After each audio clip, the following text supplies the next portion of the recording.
and Imagine this, that, if and the other. But Twitter was a bar. yeah, Would you go into that bar? Would you? It would be absolute chaos. Yeah, people chucking stuff. You know, but then it'd be fun to heckle. You could walk through and go, "I thought The Last Jedi was good, actually," and then run out. And, yeah.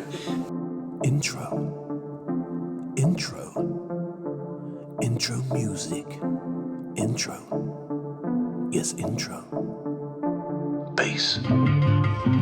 Intro. Tiny guitar. There he is. Hello and welcome to No, not the strings, to the strings off. Better. Now, volume down a bit. Good. Okay. Hello. Actually, fuck it. Get rid of it. Welcome to the Unsociable Actor, episode 3. I'm your host, Paul Tonkin, and yes, I am an actor. I know what you're thinking. Finally, an actor has made a podcast. Yes, I hear you cry. They are so few and far between. Now, unlike the title suggests, I myself am not unsociable. Socially awkward, yes, but unsociable, no. Basically, what I am is an actor. Have I mentioned that already? Not at all. And vegan. Who is not, drumroll, on social media. Anyway, you know this already. It's episode 3. So enough of me, and let's just cut to the guest intro. Unsociable. Actor. So, this week's guest, who's it going to be? It could be literally anyone. Anyone in the whole wide contact list on my phone. And so, with that in mind, today's guest is Simon Pearce. Simon is a director and editor that has been making films since he first picked up the family video camera in his early teens. He directed his first feature, Shank, in 2008, at just 21 years old. Oh, get you! And in 2015, his second feature was released, Judas Ghost, a supernatural horror filmed in a single location and written by the New York Times best-selling author Simon R. Green.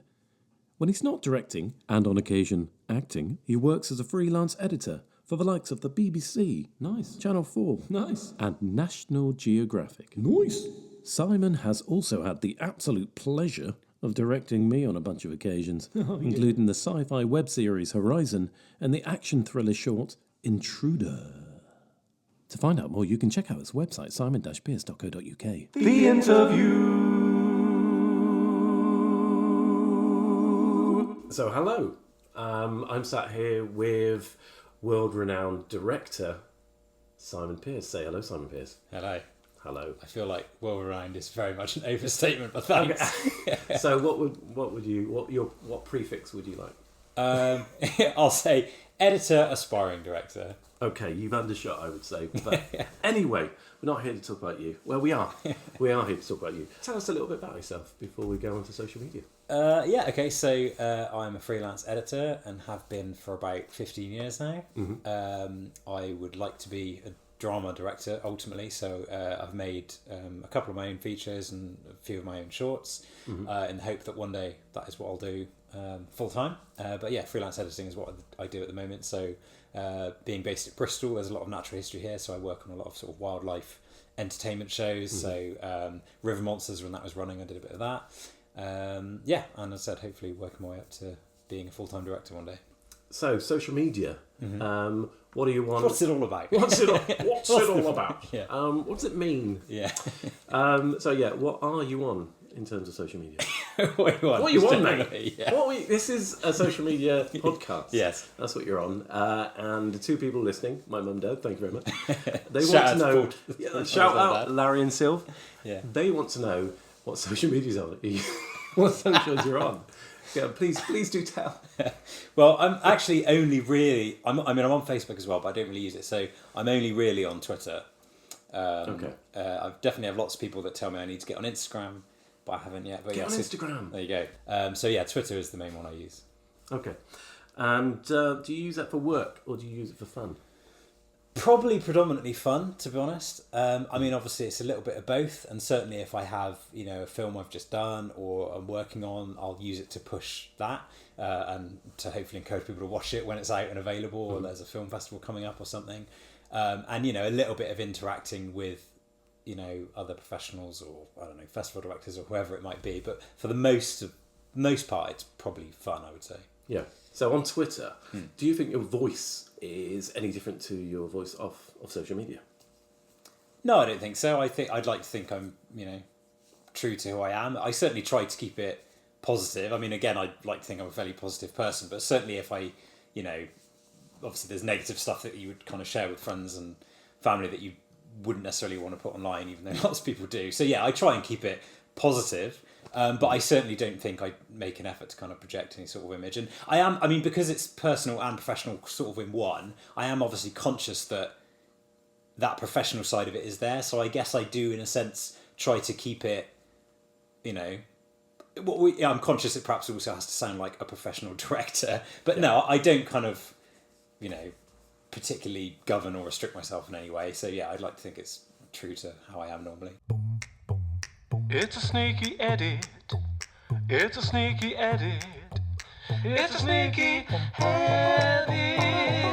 It's a sneaky edit. It's a sneaky edit. It's a sneaky edit to cover shit. Yes, we're having a jolly good time. Going into castings, do you take social media in mind when casting actors? Not really. I've got obviously lots of actors that I follow on Twitter and vice versa, but it's certainly not something I make an effort to look at if I may or may not be casting someone. I mean, someone might post something that I follow where I think, oh, that's interesting, or they look good, and I might therefore then keep them in mind for something, but it wouldn't be my first port of call if I was about to do a casting, or if I was about to cast someone, I wouldn't then seek out their social media. So you wouldn't, say, cold call someone on social media or DM them?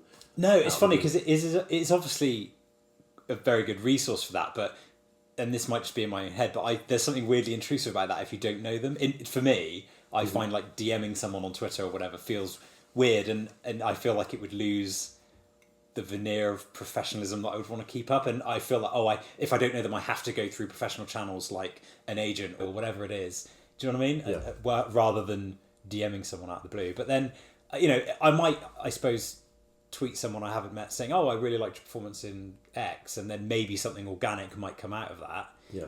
But yeah, I think if I was specifically going to message someone to say, I would like to cast you in this thing, I would try and go through other means than social media. But I'd certainly use it if I couldn't get them another way. So, as in, you see social media as like a secondary tool, almost like a trawler net to collect like-minded people, actors, creators to bounce off of, maybe call upon them at last minute, maybe. That I would say is kind of absolutely how I use it. It's a secondary thing, so it wouldn't necessarily be my first port of call if I'm gearing up to do a project and first starting to find locations, crew, cast, whatever it is. But then it might certainly be something I use down the line if I'm struggling with any of those things. I might go, hey, does anyone know of a location, or perhaps can anyone recommend a makeup artist or a props master or something like that? If I haven't find them through other means, which is not to say that I don't think you could find them on there. I just, I like to obviously go through personal recommendations or word of mouth or something like that, or off their previous work. And maybe in my head, I feel like it would be too wide a net if you just put a call out, say, does anyone know someone that does this? But I have used it in that way if I've struggled elsewhere. Yeah.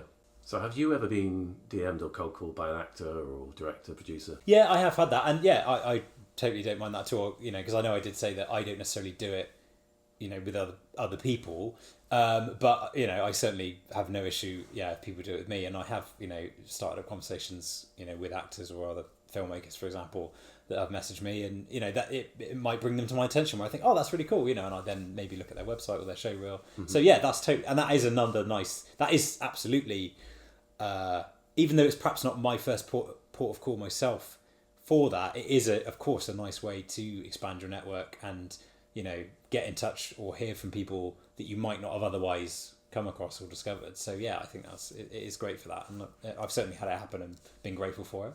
Great. Do you think there is a right and wrong way of DMing someone?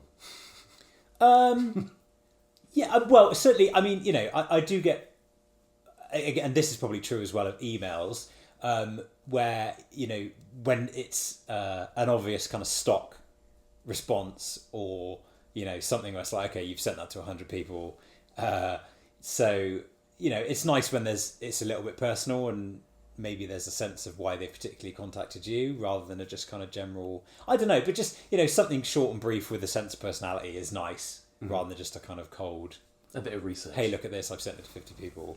Yeah. But then I don't know, but then at the same time, whereas you would expect, let's say, a bit of research in an email, I do appreciate that on social media it perhaps is a bit easy, because you're like, hey, it'd be cool, I'm so-and-so, it'd be cool to stay in touch, because it is a bit more like you're hanging out in a bar. So you wouldn't necessarily expect someone to come up to you and go, well, look, I've just looked at these last 10 things you did. Just and imagine this, that, and the other. But Twitter was a bar. Yeah. Would you go into that bar? It would be absolute chaos, yeah. People chucking stuff, But then it'd be fun to heckle. You could walk through and go, I thought The Last Jedi was good, actually, and then run out.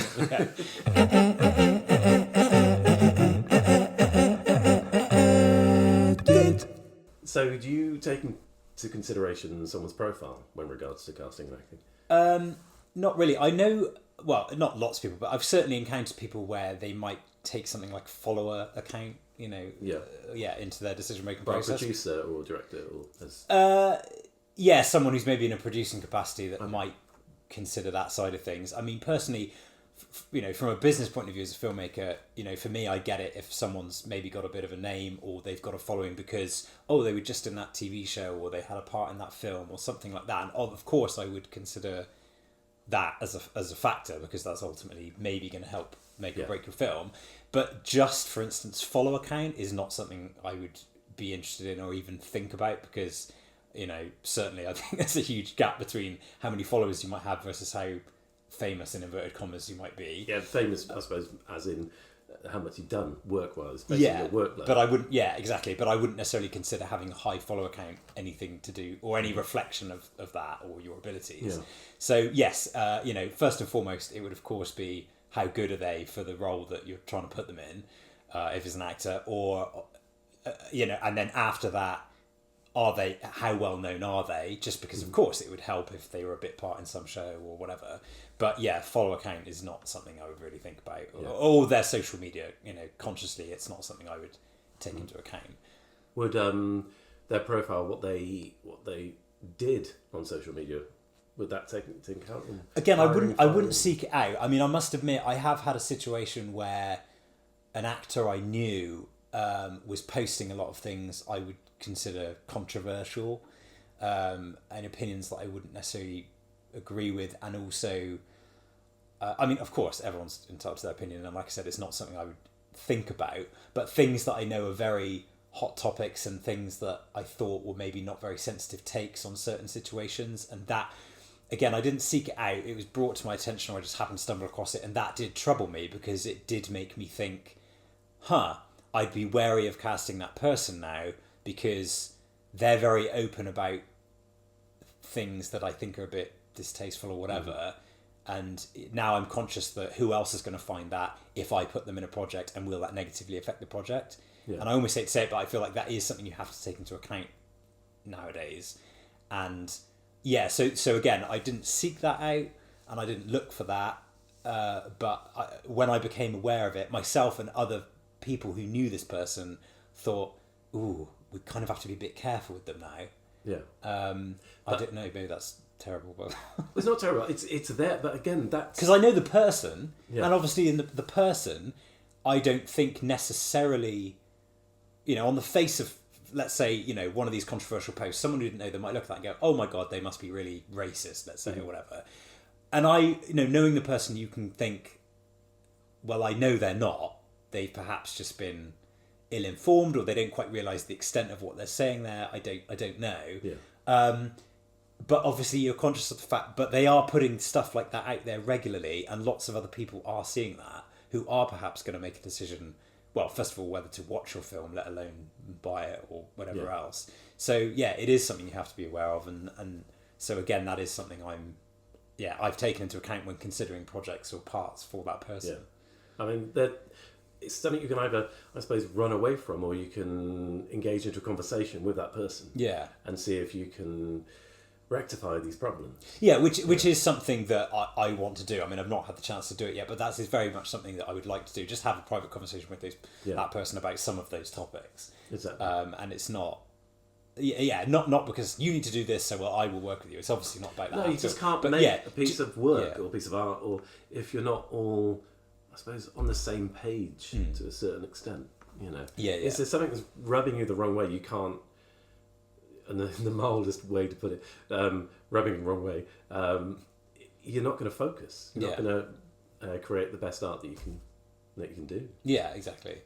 So I'm definitely, again, I don't look for it, and it's not necessarily something I would previously have considered. Obviously. But will you now? Now that it's happened, if it happens again, will you now consciously think maybe I'll see if they are a bit left, bit right, bit this, bit I wouldn't do that. I think for me, and this is one of the things that obviously because of COVID and things, people had to do more self-tapes, and what you lose there, which I love, is meeting someone in the room doing an audition. I'd like to think that gives you a good sense of the person, and so I would always want to have that, but I would go off of that. I would go off of speaking to them for half an hour, and that's what I would make my decisions on, rather than I'm about to cast them, let me scroll through their Twitter or their Facebook or their Instagram to check that's okay.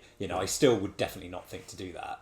Even like unconsciously, I don't think that would come to mind. But all I would think is, I want to meet with that person.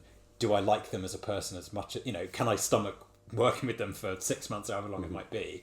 Because that's definitely something you want to judge on top of the performance. Can I work with them, and are they pleasant to work with? So I would absolutely always factor that in, but I would want to gauge that from a personal meeting rather than what they may or may not post online. Yeah. Hello. Now I have your attention. This is an edit. So do you think there's someone on social media, so a peer or an actor, someone famous, that you think that gets social media right, Well, someone I really like is David Sandberg, who did that Lights Out short, and then which then became a feature, and now he's on his second Shazam movie. And he's not even necessarily someone as a filmmaker that I follow particularly. Like, I've seen and enjoyed his stuff, but I just think he's just really open on Twitter. He's quite funny, but he'll put up really interesting little behind the scenes nuggets about certain visual effects he's just tried to work on, he's crew that was in the shot that he had to put like handbags over the exactly. And he's just very open and just very relatable as well. And I remember there was a thread, people I think were just talking about stuff that, I don't know, mistakes or errors that had haunted them, and he put up some shot from the first Shazam movie as it was finished and just zoomed in on it was something that kept overlapping and then not overlapping Mark Strong's finger in a wide shot because it was an effect that was slightly glitchy or something, and he just said something like, this haunts me to this day, because obviously it went out in the final film, and I just thought, that's really cool that someone on that level is kind of giving you that behind the scenes glimpse and access to little gripes that they have. And someone who I think not necessarily does it right, but I just like what they do. So Chris McQuarrie, who does is currently obviously directing Mission Impossible 7 and 8 and did the last few. He just every now and again he'll just like change his Twitter header to like a screen grab from the monitor. You're like, oh, what's that? Ooh. And then he'll maybe pop up and answer 10 questions and then go away again. And I think, first of all, it seems like he has quite a healthy relationship with social media where he gets on with work when he needs to. But then I just love the way he'll just do those subtle teases, and it might be like a reflection in a mirror on the set. And you're like, oh, what's that? I can't quite, And I also love the idea that he knows he's at that level where he can put out something as tiny as that and everyone will jump in, me included, to like absolutely microanalyze it. And I like to think that if I got to the level where I was making a big movie, I'd just go, I'm just going to pack this one screenshot that I think is quite cool or something, and just be a bit cryptic with it. I don't know. So I like that. I suppose that's where social media is perfect. That's where it works. It's when you've worked hard in your career, got to a point, and you're feeding others and you're helping others. You're exactly. Giving glimpses, you're being honest and open. Absolutely, and you're feeding your industry rather than you're not trying to further an image, or you're not just trying to coldly promote something. Because I get really self-conscious of that. Obviously, social media is a powerful tool, especially at an independent level when you are trying to push, a movie you've just made, or a book you've just published, or whatever it might be, because you don't have the powerhouse of the film studio behind you who's paying for all the marketing. So you have to do the social media thing. But I always get so self-conscious about it, and I'm always reading and rereading my tweets thinking, how can I put this out there without just sounding like a dick, going, hey, watch my thing, it's so good, Do you find you're walking a fine line between being honest in yourself as the creator you are, where you are at this point in time, but also trying to push and promote yourself a bit more. So acting more like McCrory, maybe. I know what you mean. Yeah, I think it's that thing of are you basically putting yourself out there as if you're on that level? Yeah. Going, hey, watch my thing, because or because if you're too, not say if you're too honest, but obviously if you panic and undersell it, it's funny actually because I think I saw Ricky Gervais was talking once about his biggest fear is like overacting, right? And sometimes he'd watch something he'd done and think his biggest fear is overacting. but then he was saying he'd watch stuff and go, I'm doing nothing because I'm so paranoid about being over the top. And I guess the social media side of that is I don't want to. You think for fear of sounding arrogant, you could end up downplaying it so much that it's like you're not selling it at all, right? Yeah. So you have to hit that line. But then at the same time, I think also, I think being, I don't know, you need a veneer of like, this is something that's worth your time. Mm-hmm. But at the same time, I also don't want to oversell it and be like, well, obviously this is like the next Avatar. But, you kind of want to, I want to be honest to where it's at. Yeah. And I always tried to do that with casting, certainly, well, in the projects I've done so far, and certainly earlier where it was just a short, it's more of an independent thing, I always try, because you definitely saw castings where you're like, that filmmaker's really trying to oversell what that is to get people to want to do it. And I would always try and be really honest with the casting, and then ideally people know exactly what they get into, right? And the same when you put out something that you've done that you want people to watch. But if you're too detrimental about it, then why bother tweeting at all? But it's awkward to give it the big sell and not sound like a dick. Edit action, edit action, edit action, edit action, edit, edit, edit. Oh, that's enough. So what do you, Simon, what do you get out of social media? I mean, I think first and foremost for me, more than any of the kind of professional stuff and networking, is I just, certainly as I said on Twitter, which is the one I use the most, it's just this sense of community of kind of like-minded people where you're all talking about, the films you like or the things you enjoy.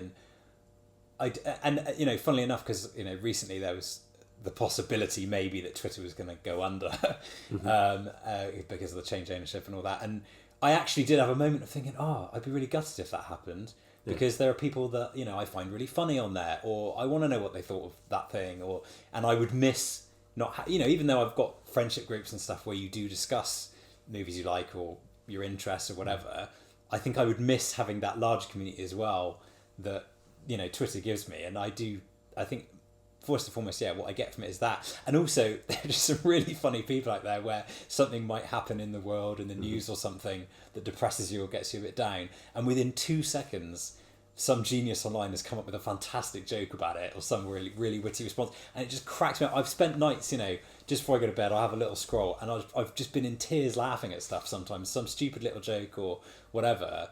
So there's a lot of joy, I think, that can come from it as well. And funnily enough, I think there's a slightly controversial thing on Twitter recently where now instead of people you follow, it defaults to this For You section where it's like the people you follow and also stuff the algorithm thinks you might like. Okay. Which a lot of people are like, I just want to go to the people I follow. But I must admit, actually, I quite like the For You thing because I've come across several other people that the algorithm has rightly identified I do find funny, or I like their opinions or whatever. And I've got something extra from it that I wouldn't have otherwise. So there's a sense of community there, and a lot of comedy that I get from it, which I do really enjoy for sure. I must admit, I do still on my news feed on my phone, it will literally every other day it will come up with like the 15 most funniest British tweets, American tweets, Irish tweets, or whatever, and I do enjoy going through them. It's almost like I just need someone else to organise social media for me and to spoon feed me. Just give you that good stuff. I mean, I've definitely, there's definitely moments where I have to remind myself, remember, I am in a bubble here of who I follow. Because it can be easy to go, this is how everyone thinks. Then great, because you're choosing. For the most part, you're being selective about who you follow and what you listen to and read and whatever. So I do try to be conscious of that. But it's just, I think it's, and also as well, I do like, some people might roll their eyes at it, but I like being able to potentially interact with, an author or an actor or a filmmaker I like and respect. Even if all you get back is a little like, the sort of kind of rush, like gives you like, I loved your book, I loved your film, and then that person likes it, and you're like, oh, that's awesome. You know, I quite I like had that before. being able to, I'm trying. I mean, the first one that sprung to mind then. So Brian Tyler is a film composer I really like, and I tweeted that I got his latest album, whatever it was, and he liked it, and I just got a little kick out of that. So I thought, oh, that's cool. I'm like now essentially 1 degree or 1 click away from having been able to say to you, hey, I really liked your thing, and that meant something to me, and that's cool. I like that. Yeah, it's. I will say as well, I've not had it on that level because I'm certainly not as big as, you know, Brian Tyler or whoever, but I have had it where, you know, people have maybe seen my film at a festival who's in Spain or America or wherever, and they've tweeted me saying I liked this, or even not meaning to, I've come across them having tweeted, because that was the great thing, for instance, with you know, the tragedy of, well, there was obviously many tragedies, but one of the things with, you know, the lockdown and pandemic stuff is we couldn't travel like we did before, and the nice thing about going to film festivals is getting to interact with other filmmakers and people who've seen your stuff that's not just your friends and family. And so social media was a good outlet for that. When you couldn't go somewhere, as you could look at, oh, who was at that festival and who just watched that, and then to have people tweet you and say they liked your thing was great, because, you know, most of the time you're getting reactions from people close to you, so to get a reaction from a total stranger is really gratifying. So yeah, it was nice for that as well. Yeah, exactly. You're making me want to get back on it. I wish as well, I think beyond, you know, like the comedic side of it and the things that make you laugh, you know, something else I do get from it, which is nice, is like there's a therapist I follow who occasionally will just post out this really interesting sort of 1 or 2 sentence nugget of life advice, which just really hits you at the right moment. And sometimes it's just things like that, you know, you might be sitting by yourself and you're a bit down about something, or have I made the right decision doing X, Y, Z, and then you might see something online, doesn't even, you know, not necessarily even from a therapist or from somebody else who's been through that issue, and you're like, oh yeah, that's a really good way of looking at it, or that makes me feel better, or, you know, you can apply it to your own life somehow. And that's something else that's really nice that you might not necessarily get from other means. Maybe it's something you haven't felt able to talk about with somebody, or, you know, you just haven't had a chance to, and yeah, that it's just a really nice affirming thing that you can get from it as well. Yeah, it's like it's almost like an internet version of just a hello in the street. Yeah. Oh, hi. Yeah. It's like, you know, it's like an agony aunt, but you don't have to write an embarrassing letter to the paper first. You can just get the response. It's just, I know exactly how to apply that. Yeah. I can definitely apply that to me next week. Yeah, exactly. Yeah, and sometimes it just hits you at just the right time, and people go, you know, because as a filmmaker, you know, sometimes if you're, I don't know, struggling with a script, or you know, you're having doubts about yourself, of course there's lots of people feeling the same, and again, you might follow someone who puts out a post about that, and again, that reassures you, even if they don't necessarily say something that solves the problem for you, just knowing there's someone out there, like, of course they have that as well, that again also makes you feel a lot better about it. So yeah, that's a real positive that I do get from it as well. Well, of course, this is an edit. What did you think it was, you fool? Okay, so let's wrap this up with one little question. What do you think life would be like now if social media had never been invented? Ooh, just a very simple, easy, simple, straightforward yes or no question. Yeah. God, well, I'm trying to think back to, you know, when I was a teenager and it kind of didn't, or was just coming into being. I mean, it's interesting because in a way you think, well, everyone kind of lives in their own bubble, right? They kind of, you know, they surround themselves with, you know, like-minded people. You live your life by what you believe, and you can argue that social media, a lot of people probably just expand their bubble, and now you follow 100 people that also believe that, and you still kind of live within it, you know. And I'm sure there's people out there who might read or see something where they go, oh, that actually has opened my mind a bit, or I'm going to think about that differently. But I imagine there's also a large majority of people that also, you know, they still have that same confirmation bias, and they still just follow the same reporters or news websites or whatever it might be, and they've just expanded the bubble that they would be living in anyway. You know, and it's given them an outlet to just shout and be aggressive when they need to be, which is unfortunate, whereas maybe before that would have been sealed off. So people I did just put their head out the window if it wasn't invented. Well, exactly, yeah. I mean, that's the equivalent, right? Is just shouting into the street, I hate this. But what was it? Well, I saw, funnily enough, I saw a funny tweet the other day, which really made me laugh, where someone in inverted commas has written, you know, celebrities are insane, and then they said, well, most people are insane, right? It's just that most people don't have interviews in magazines. They said, think of anyone you know, and if a magazine did a profile on them, it would be bonkers, right? And you realise that's basically what social media is, where suddenly now everyone has the magazine or this profile. But then the flip side to that is that you do expand your network and your community of friends and people that you talk to. So it's been good for that. And I know your question wasn't, is it good or bad? I don't know. Yeah, I think life would be the same, right? Bit slower, do you think? Maybe we'd have, a bit slower. We'd probably have a bit less awareness, you know? I mean, and that's got, you know, there's certainly elements where I've thought, oh, I'm really glad I now know that exists, or that's the thing. But then you also have the other side where you go, I really wish I didn't know that you existed and that people who think like you exist. But now I do. Okay, and on that very note, let's say goodbye. Thank you very much for having me, Mr. Paul Tonkin. Thank you. Feel free to slide in my DMs anytime. So thank you for listening. If you made it this far, I'd just like to say one thing. Could you please subscribe? It will help with any other episodes that I make, and it shows a lot of love. And we need a lot of love in the world. Sing it. No, I didn't mean actually. No. Stop. No, I said. No. Shh. Thank you. Stop. Why does it sound like an intro to something? No, we're ending the podcast. No, this is the end. The end. Stop. Stop the music, just the bass. Thank you. Goodbye.